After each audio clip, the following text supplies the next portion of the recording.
So I wanted to talk about South of Midnight a little bit, just because I've been playing it on Game Pass the past week since it came out, and I've probably only put in maybe 2 hours, if that, in terms of gameplay time.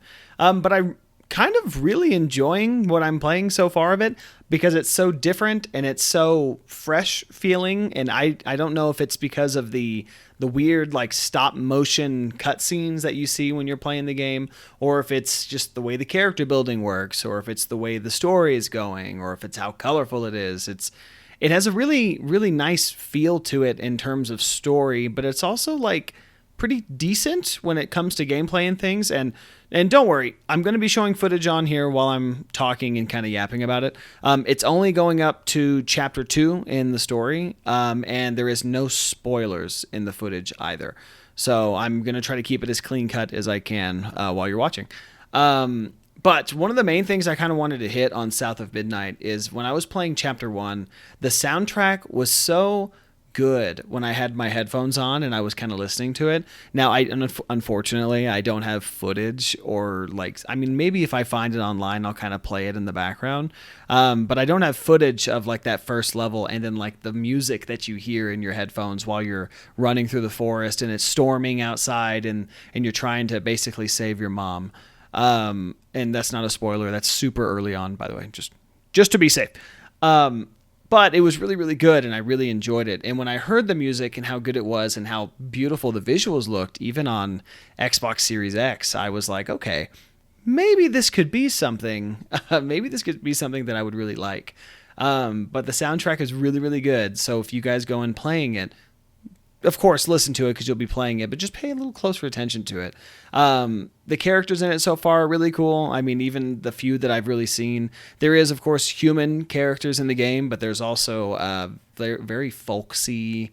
I don't even know what you would call it, like old story, folksy lore characters. I don't know what they are, but they're great. And one of the ones that you encounter really early on is this giant catfish who is like very wise, and he's talking to you, and he kind of helps like kind of bring you along like throughout the story. And he's really interesting because I really like him as a character so far, and I really like some of the story that chapter 2 kind of takes, even if it's kind of small and kind of just, you know, and it's in a very nice package, some would say. But I really like that a lot. And I want to talk about it more. I want to kind of delve it deeper into what I've seen in chapter 2, just because I think it's really interesting, but I think you should experience it for yourself. But the characters are great so far. This is kind of an impressions video, but I kind of just wanted to yap about it for a minute. But the characters are great so far. I really like the direction it seems to be going. The only like issues I'm kind of having with it so far is some of the platforming in the game is not great. I mean, it works where it needs to work. And if you're playing it because it has platforming elements, this might not be your type of game. But the platforming itself, like I'll throw footage up so you can kind of see, but there's times where you just don't grab onto ledges like you need to grab onto a ledge, or when you're trying to jump to something, you'll miss it because like the depth perception is not quite there. So it's kind of hard to kind of nail it and land it wherever you want to go when you want to do it. But when it works okay, and it gets the job done, and I'm able to get my upgrade power-ups and things and all the good story bits that I need to grab with it. But just know that even in my 2 chapters of playing, my around 2 hours of playing, the platforming got a little frustrating at times, and it's probably the worst part that I've seen so far, outside of how slightly repetitive like the combat has been.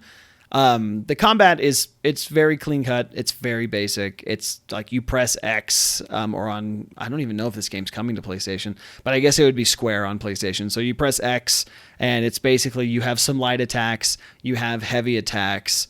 You also have these abilities that you can use that you can like basically use magic, for lack of a better term. It's magic you throw at these creatures and you can pull them towards you. You can push them away. You can unravel them, is what they call it in the game. And unraveling, it just kind of like gives you more health, and it blows up their body. But you only have a short period of time that you can actually do all that stuff in. So that's really neat too. And I like things like that. But I mean, outside of that, it's just very basic. There's nothing too crazy. It's no Witcher, all right? It's no Witcher. It's not super complex or anything. If you've played a third-person game before, you can definitely play this. You can pick it up and just kind of go. But outside of that, the story, I like the beats where it's going so far. It's engaging. It makes me, like, I want to sit back down and keep playing it, and I think that speaks a lot to me about a game. If I want to keep playing it, even to kind of see where the story goes, I think that's pretty good. And I think if you're into kind of linear story-driven third-person games, but you're not looking for, the hardest combat out there, you're not looking for the most intensive platforming that you've ever played, I think you should give it a shot. And I really liked it, or I'm liking it for what it is. And thankfully it's on Game Pass, so it's basically a free download. Of course, if you're paying for it. Outside of that, this might date this video a little bit, but I just wanted to create kind of like a video series where I just yap about, whether it's current events in gaming or whether it's a game that I just played. And I like the idea of talking about like new stuff, especially with Xbox. They got a lot of new things coming out here in the next few months even. And speaking of things that are coming out, we even have Oblivion Remake, which got a lot of leaks this morning. What is today? Today's April 15th is when Virtuoso's website, the developer that's doing the remake, they accidentally leaked tons of screenshots and some information about the game releasing. And I kind of woke up to it this morning, and I had some of my friends sending me pictures and videos of it. I'll throw some of the pictures up, of course, while yapping so you can kind of see them. But it's just really interesting stuff. Playing Oblivion back when I was a kid, like I'm kind of old actually, but I played Oblivion way back in like 2006-ish. And the first time I ever saw it was I went to a friend's house and I walked into his brother's bedroom, and his brother was playing Oblivion on an Xbox 360 on a CRTV. And I remember seeing it for the first time, and I thought it was the most like realistic, like engaging looking game that I had ever seen in my entire life. And I never forgot it after I left his house. And once I think I got an Xbox 360 that year for Christmas. It was around 2006. And when I got it, one of the first games we got outside of like Halo 2 was Elder Scrolls 4 Oblivion. And I played so much of Oblivion. Like I put hours and hours and hours into Oblivion, and I loved it a lot. And I actually got all the achievements on it at one point on one of my Xbox accounts, but I've had a few different accounts since then. But I've gotten all the achievements on it, played the absolute crap out of it, and I loved it. And just the idea that they're bringing that game back, even if it's sort of like a placeholder for Elder Scrolls 6 just to kind of tide us over, I think it's a really good decision. I mean, how many remakes have we gotten of like Skyrim? Like 20 on everything. It plays on refrigerators now. And I love things like Oblivion, and the idea of that getting remade is awesome. And I'm already texting all the boys and letting them know that if that for sure shadow drops next week, like that's it. I'm done. Like I'm not playing anything else. Like I'm just going to play that, and I'm probably going to 100% it just like I did the first time. And even if it's more or less exactly the same and it just looks prettier, that's enough to convince me to get back in, and that's awesome. But yeah, so Oblivion Remake looks like it's coming out like really soon, like maybe next week. And if it comes out next week, that's great. I'll be here for it. Cool. But yeah, just wanted to talk about a little bit of South of Midnight, some Oblivion stuff. I do post a lot of lore things on the channel. You guys may have seen, I post like the brief history videos for Fallout. I just did an Aliens and Fallout video not too long ago, and that one's doing pretty okay. I enjoy making lore videos like this. or like those, and I will continue to make lore videos.